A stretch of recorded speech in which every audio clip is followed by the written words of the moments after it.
dirais, j'aurais aimé ça parce que au Cameroun, c'est une référence. On le connaît partout, à Kama. Merci encore pour les actions que tu mènes pour la communauté.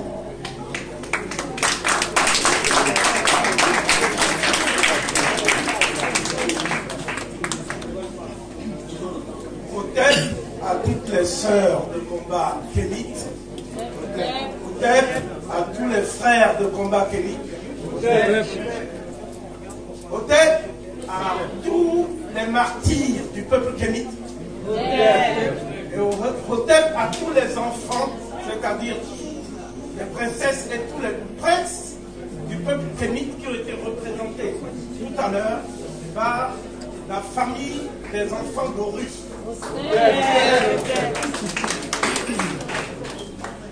Je vais commencer par établir un diagnostic. Je vais faire un constat. Ensuite, je vais explorer 3 pistes de réflexion. Et enfin, je vais formuler un vœu pour l'année prochaine. La fête des Lumières en Médounéter se dit Heb Sed En Heb Sed En c'est tout. Parce que ce n'est pas le soleil qui est la source de l'énergie qui traverse l'univers, le cosmos et la nature. Mais je dirais aussi qui traverse les créatures. Je suis une créature. Ce n'est pas le soleil. C'est le principe de l'énergie qui s'est cristallisée en lumière. D'où le caractère polysémique du terme Ra. Ra signifie fondamentalement l'énergie. Dans le sens que je vais donner tout à l'heure, dans la langue que j'habite et dans la langue qui m'habite, qui se trouve être le Fongbe. La langue parlée par le roi Béanzin. Donc, Ra signifie l'énergie, Ra signifie la lumière, et Ra signifie ensuite le disque qui est le concentré de lumière, que nous appelons l'astre du jour, et que le blanc appelle le soleil. Lorsque nous parlons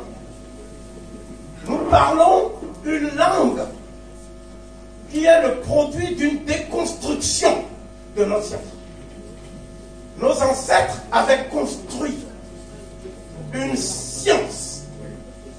Cette science, c'est la cosmologie spirituelle et la spiritualité cosmologique. Mais le blanc a appelé ça religion. Et à sa suite, nous parlons de religion. Cultivant ainsi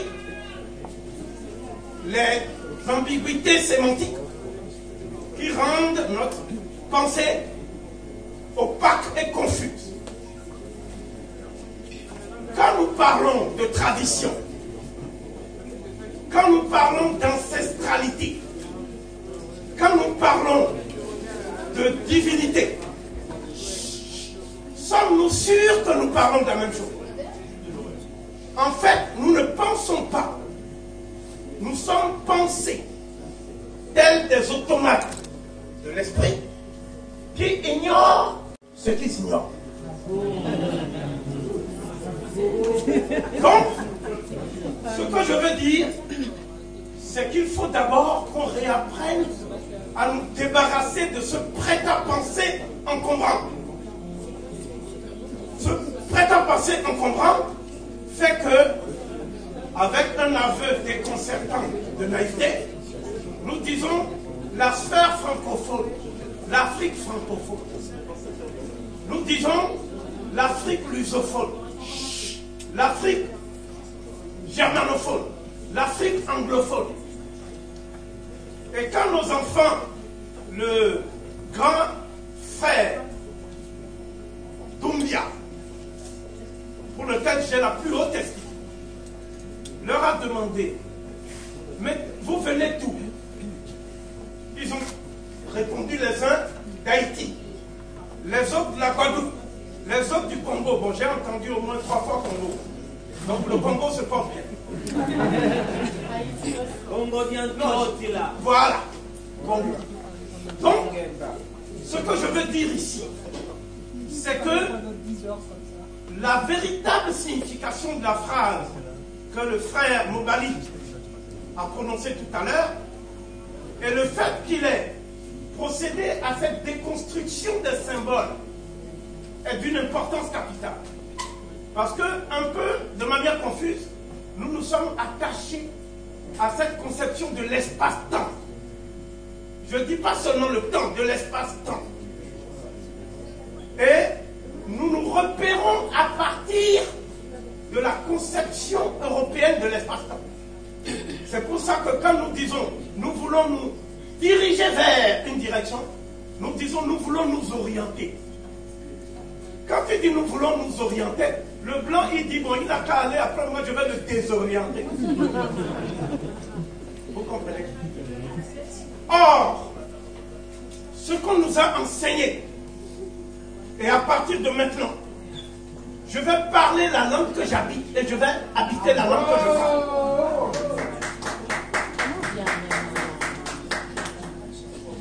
Mais Rolé Dounbiaha, le Bodor, Dieu ou le Basso de Béa, et non toi, Tournois, à Fakamedetor.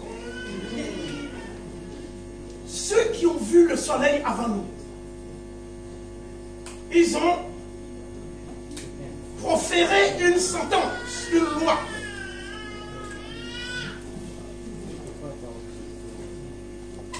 Quand la pluie éclate, Dieu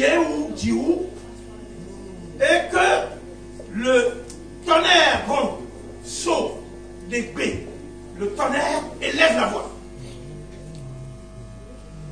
Le voyageur qui est équipé à fort quand même d'un temps à fort, le pied, quand même, c'est-à-dire les génuflexions hein, du pied, n'est-ce pas? Il ne se demande pas s'il va arriver là où il est censé arriver. Il regarde d'abord derrière, c'est-à-dire de là où il vient. Il ne s'oriente pas. Il part du lieu où le soleil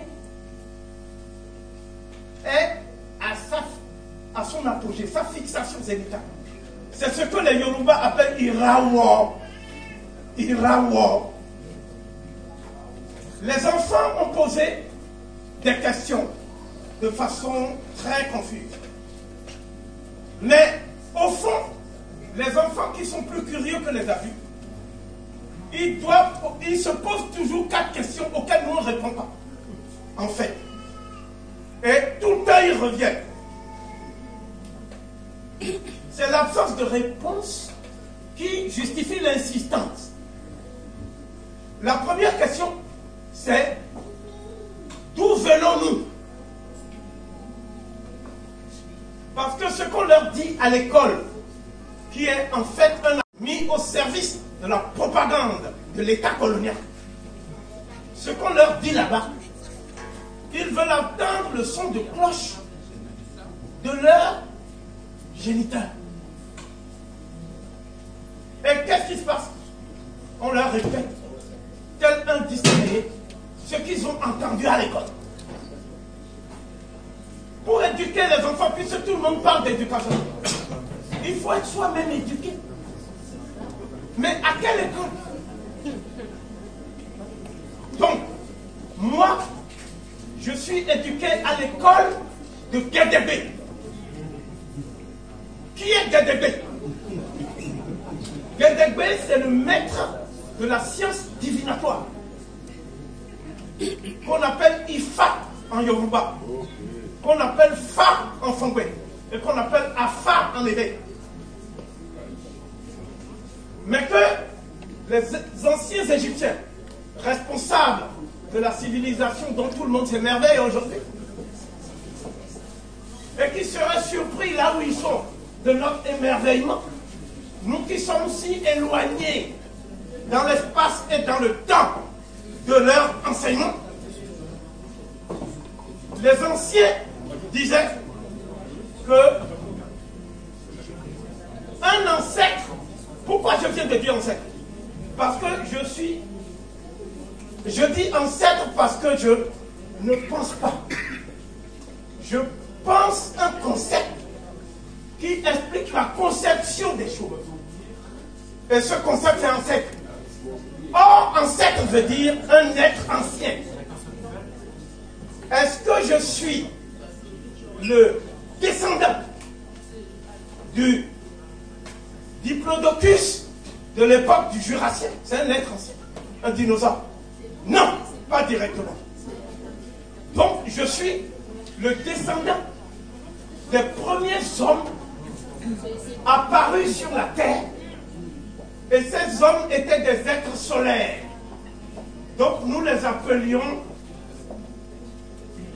Segbo-Lissavi, Segbo-Lissavi, c'est-à-dire les rejetons de Segbo-Lissa. Segbo-Lissa étant un autre nom pour dire le soleil. C'est, au ça. Donc, la première question, nous répondons de la façon suivante. Nous sommes les gardiens du bas de Yoro. Yoro. Nous disons Héru parce que nous aussi on met des E. Mais la vocalisation c'est Yoro, Yoru, Yoro. Le bas c'est quoi? Le bas c'est la puissance de l'énergie qui prend la forme d'un oiseau qu'on appelle Rametu en Wolof, en Wolof, et cet oiseau passe la tête de chacun d'entre nous ici. C'est-à-dire chaque personne a son bas. Donc tous les baous se retrouvent dans le sanctuaire de Tchédénou. Les baous de Tchédénou. C'est le chapitre 120 des formules efficaces pour l'émergence du défunt justifié dans la lumière divine de Ra. Qui sommes-nous donc? Nous sommes ceux qui nous sommes les gardiens du bas d'Horus. Donc le bas d'Horus signifie Yoruba. Yoruba. En quoi sommes-nous les gardiens? Parce que nous tenons deux sceptres. Le premier sceptre est un sceptre qui est couronné par un croissant lunaire. Le deuxième est couronné par une hache. Et celui qui porte ces deux sceptres, c'est le voyageur dont je vous ai parlé tout à l'heure, qui n'a pas peur de la pluie qui éclate, de l'orage, c'est-à-dire des vicissitudes de l'intempérie du cosmos. Ce voyageur s'appelle Chango. Et Chango. Donc quand nous disons Chango au Bakuso en Yoruba, ça veut dire Chango, le roi de Kush. Kush, c'est après. C'est tout Irtet, Wawat, toutes les confédérations qui ont commencé depuis le Congo, depuis le bassin du Congo. Donc, ceux que vous appelez les Nubiens, et qui eux-mêmes s'appelaient Nehesiou, c'est-à-dire ceux qui contemplent le soleil lorsqu'il se lève, étaient donc des initiés supérieurs.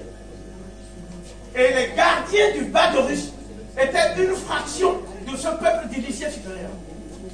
Au même titre que les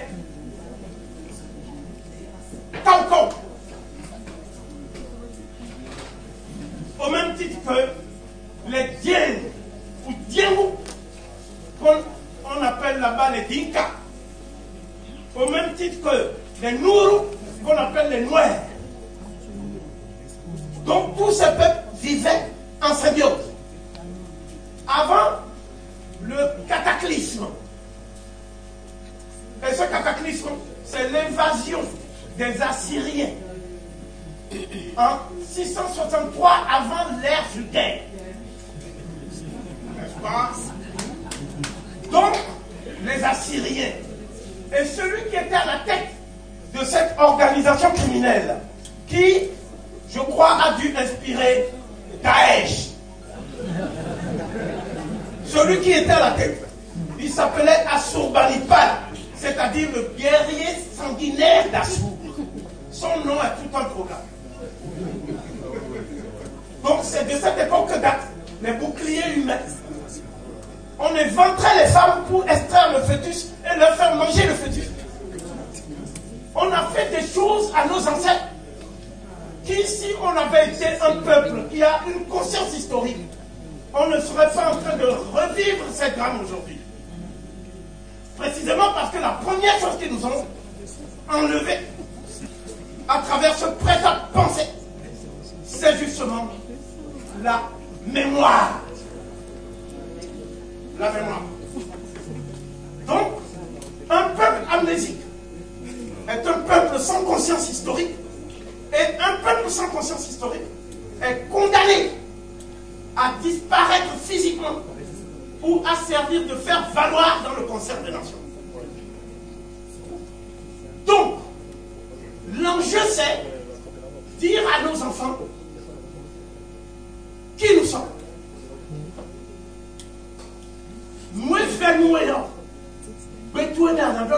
C'est-à-dire, s'il y a quelque chose qui est amer, c'est-à-dire qui te fait mal, mais qui en même temps est comme un poison que tu dois libérer en vomissant ça. C'est ça que ça veut dire. C'est dans ta langue que tu peux le dire.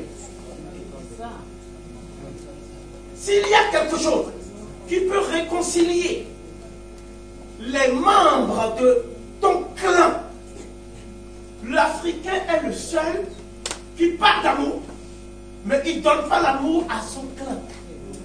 Il ne donne pas l'amour à sa communauté. Il ne donne pas l'amour à sa nation. Il ne donne pas l'amour à sa race. Il donne l'amour aux Palestiniens. Parce qu'on a bombardé Gaza. Il donne l'amour à tous les peuples de la terre, sauf son semblable. D'où ça vient? C'est ça le constat. Ce phénomène vient, de ce que la conception que nous avions de la création, on nous l'a enlevé pour nous donner une autre vision qu'on appelle aujourd'hui l'astrologie, l'astronomie et toutes ces choses dont on fait aujourd'hui le chou gras auprès des Noirs.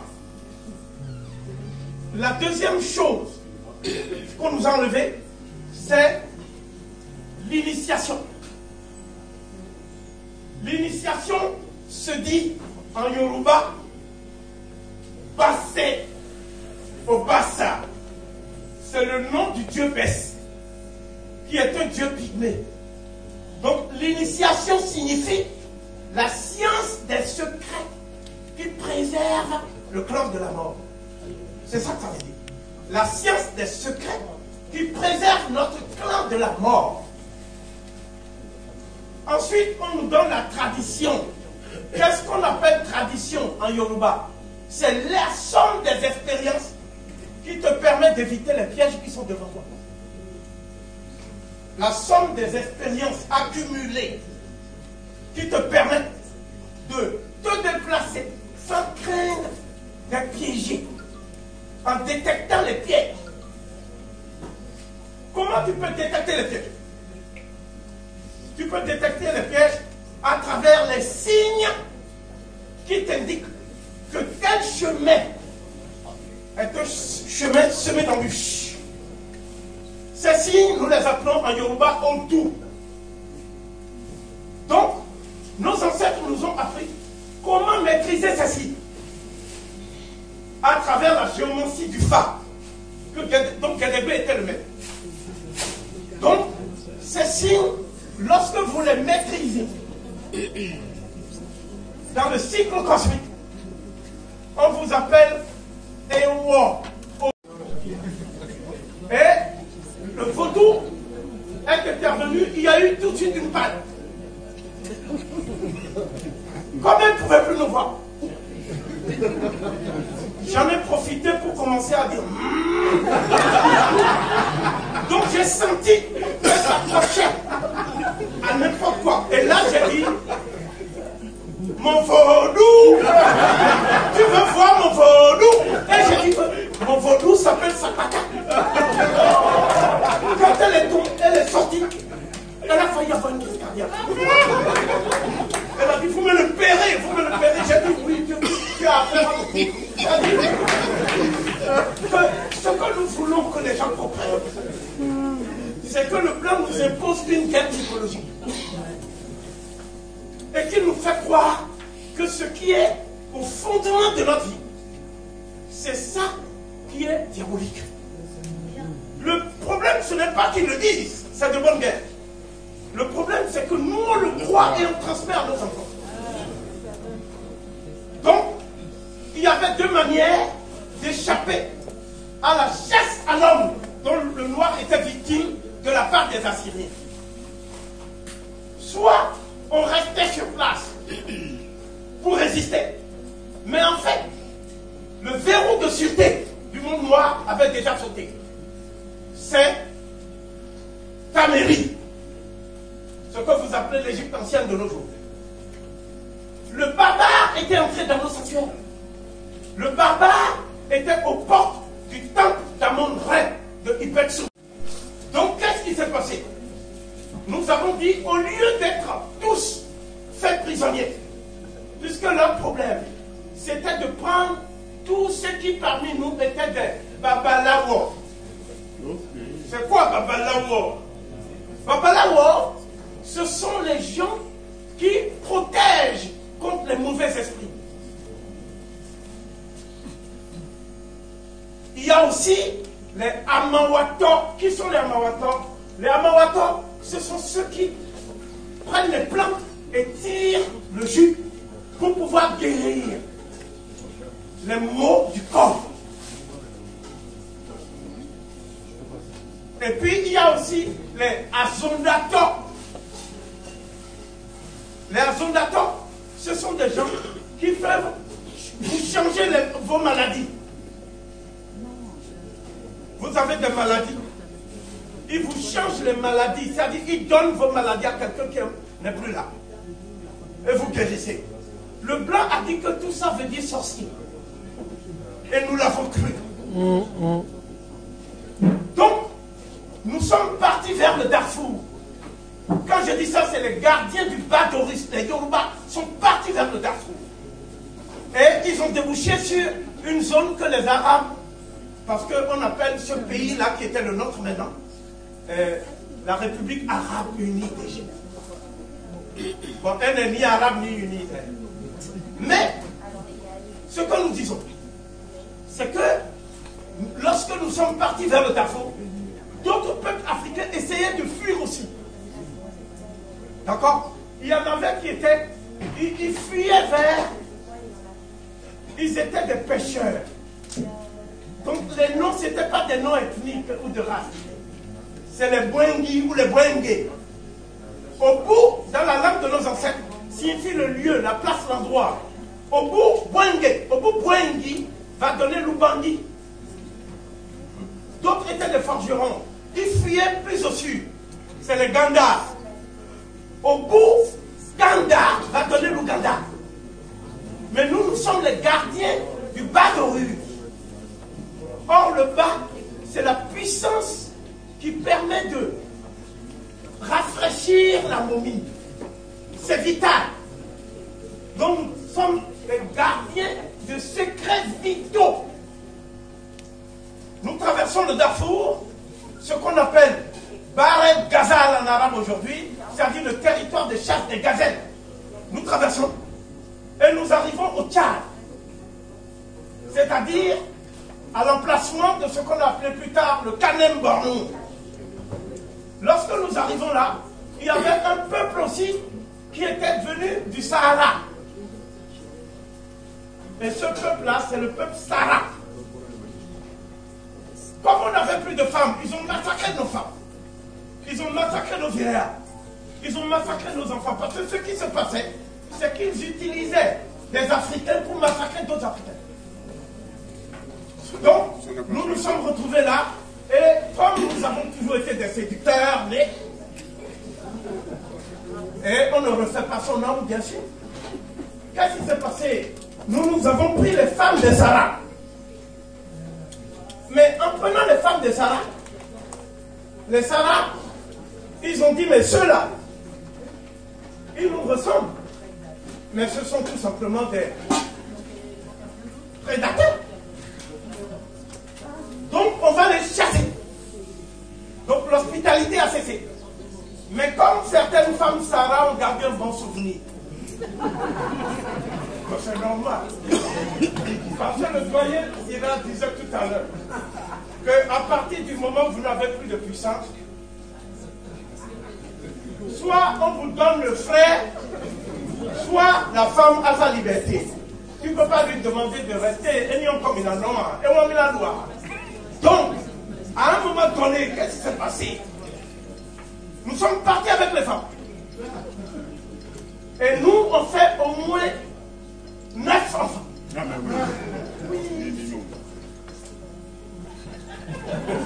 Mon plus grand regret, c'est que j'en suis toujours à 2, à mon grand cœur. Donc, ça veut dire quoi? Ça veut dire que nous arrivons à Igbo, nous arrivons à Igbo, c'est-à-dire là où il y a des populations qu'on appelle aujourd'hui les populations de Norkou, les sites de Nord. Et on se retrouve, on les envahit.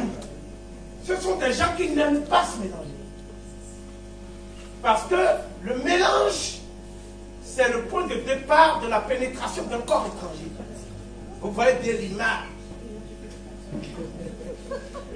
Donc, à un moment donné, ils nous disent qu'il y a des terres plus arables et plus fertiles plus loin. Allez-y, parce que vous connaissez ce que vous avez fait avec les Sahara. Donc nous on est partis et on s'est installé. Et là-bas, on voit le soleil. On voit le soleil. Lorsque le soleil se lève selon le signe dont nous avons parlé tout à l'heure. C'est Messou ou Mosereka, c'est-à-dire le pilier Youn. Héliopolis, c'est un mot grec. C'est Younou. Donc nous avons désigné notre roi par Loni. Youni, Loni. Donc cet endroit s'appelle le lieu du pilier Youn. Jusqu'à aujourd'hui. Dans la forêt de Igbo,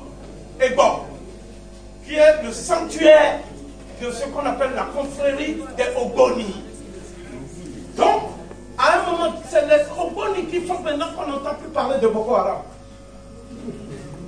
Quand nous on s'occupe des gens, généralement, c'est... Enfin, j'ose espérer qu'on ne va pas s'occuper des leucodermes de cette manière. Pourquoi?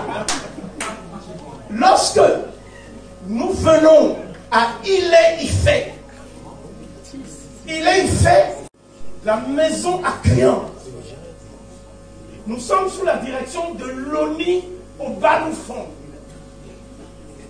Loni au Baloufon, il vénérait sa mère, parce que c'est la mère qui régnait.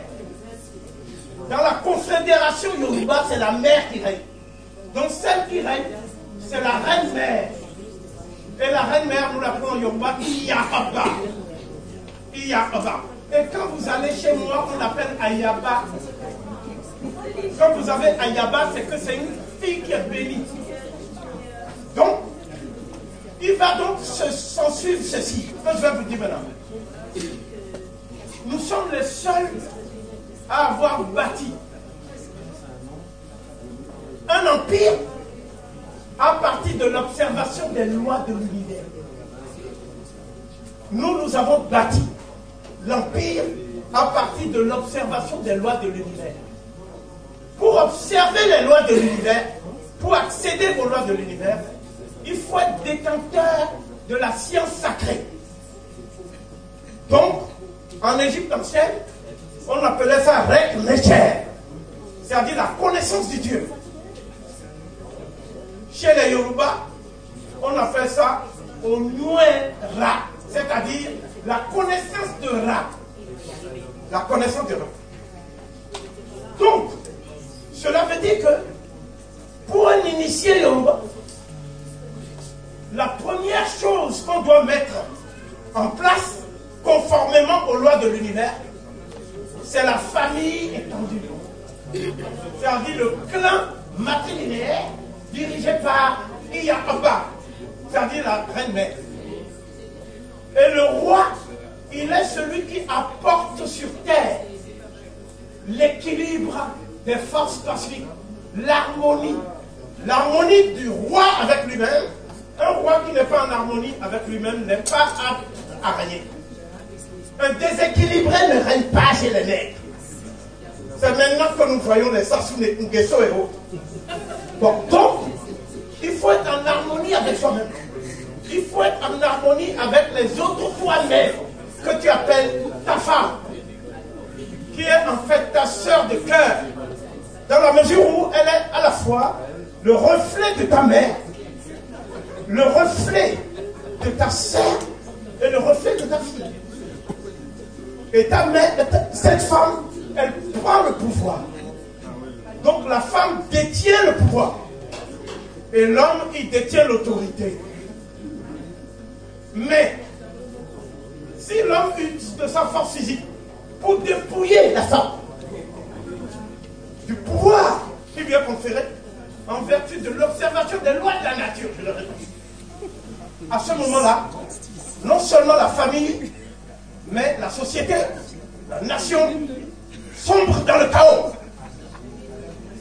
Aujourd'hui, il n'y a qu'une seule présidente en Afrique sur 54 États. Et c'est une présidente à titre honorifique. Elle est en Éthiopie. Partout ailleurs, ce sont les hommes qui constituent une minorité qui s'accrochent aux signes extérieurs du pouvoir, car ils n'ont pas le pouvoir. Pour l'avoir dit, on a mis en prison pendant 4 jours Kémy Séba. Et comme Kémy Séba restera toujours Kémy Séba, lorsqu'il est sorti de prison, il a dit que non, le président Kaboré n'est pas une passoire, mais c'est une passerelle. J'ai dit heureusement parce que tu aggraves ton cas. Bon, donc, il y a d'autres qui sont plus dans la tourmente que lui. Je pense à Soro Guillaume, avec émotion. Bon, donc, le problème qui est posé là, c'est que nous, on ne dit pas matriarcat. En Yoruba, on dit le cordon qui l'attache à mon père. Matriarcat, c'est un mot allemand de Bachofen, qui veut dire le droit de la mère. La mère n'a pas à avoir un droit que lui concerne les hommes. La mère a tout. Parce qu'elle est à la source du pouvoir. Or, chez les Yoruba, nous sommes à Ile-Ife.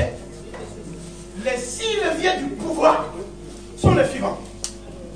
Il y a un levier spirituel qui est déterminant parce que seuls les initiés accèdent au rang de celui qui régule et harmonise l'univers, que nous appelons l'Oni d'Ifer.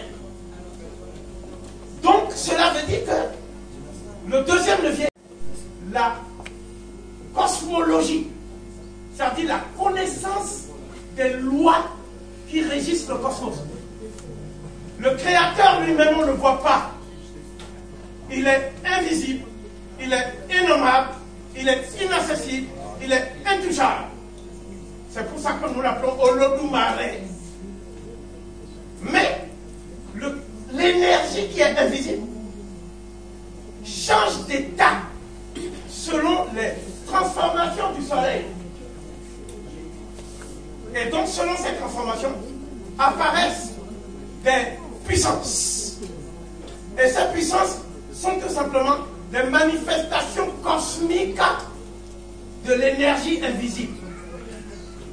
Par conséquent, de l'autre manière, ce sont ces puissances que nous appelons Orisha. Donc, Yoro, c'est un Orisha. Yemaja, c'est une Orisha. Osun, c'est un Orisha. Osun est lié à la lune. C'est-à-dire à la couronne lunaire. Osun, que le monde appelle Sun. En Fongwe, et Sun. Il y a aussi Echu, c'est-à-dire Echu, Elegbara, dont tout à l'heure nous avons vu Mine, Itifalik. Eh bien, Echu, Elegbara, il a aussi une puissance sexuelle et phallique absolument décapante. C'est Echu que nous évoquons lorsque tu manges du agoumon. Le agoumon, c'est une herbe là qui fait que tu es puissant, alors que normalement tu es mou. Et cette puissance-là, si tu ne fais pas attention, après tu deviens mou pour la vie. Il n'y a plus d'agoumon possible. C'est Elegbara que nous on appelle Legba. Donc, nous avons aussi des puissances qui sont liées aux jumeaux. Et les jumeaux, c'est très important. Parce que ce sont les couples parèdres qui sont apparus après que le Créateur se soit libéré de son androgynie. Chez les Yoruba, on ne fait pas d'excision. Les femmes initiées ne font pas d'excision. Mais il y a des femmes qui subissent des opérations pour ajuster les lèvres. Mais il n'y a pas d'ablation clitoridienne chez les Yoruba. Jamais. Ces coutumes semblent avoir irradié les zones sahéliennes jusqu'à ce qu'on peut appeler la Sénégambie, d'une manière générale. Et s'explique par l'androgynie divine. Ce n'est pas par barbarie, c'est par androgynie. Donc la première chose que le Yoruba vénère, c'est le pacte du sang. Dans un ouvrage intitulé Le pacte du sang au Dahomey de Paul Rasmer, nous expliquons que le meurtre clanique qui fait que tu verses le sang de quelqu'un qui a été initié avec toi, initié de quel âge, c'est au-dessus comme crime, il n'y a que le meurtre de ta mère. Le meurtre de la mère est considéré comme le meurtre le plus grave. Ici, le meurtre d'une femme est considéré comme un acte banal. C'est pour ça qu'on dit qu'il n'existe que des parricides. Il n'y a pas de mot. Il n'y a pas maricide d'équivalent. Ça n'existe pas. Quand tu tues ta soeur, c'est banal. On parle de fratricide en français. Il n'y a pas sœuricide. Ça n'existe pas. Et je ne vais pas inventer des mots pour le faire plaisir. Donc, ça veut dire quoi? Ça veut dire que la mère est considérée comme le sanctuaire d'où l'énergie circule pour devenir vie. Avant de parler des vivants, il faut parler du principe de la vie, qui est une énergie. Donc, à un moment donné, un de nos oncles, Obafemi, il a tué pour des questions qui sont liées à la terre, le cadastre, le foncier. Il a tué son frère. Tu fais ça, tu es obligé de t'exiler. Et même tes enfants ne portent plus ton nom.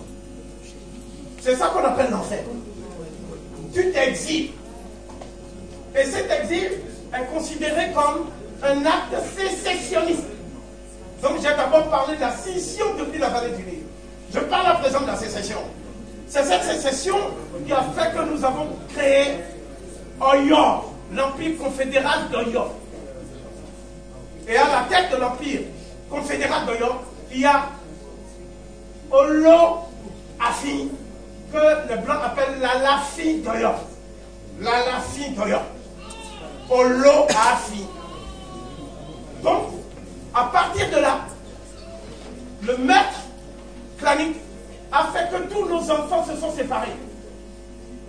C'est à partir de là que nous avons commencé à épouser des femmes qui sont des femmes en fait Ibo, des femmes Ibo, qui ont suivi les mêmes migrations que les Yoruba.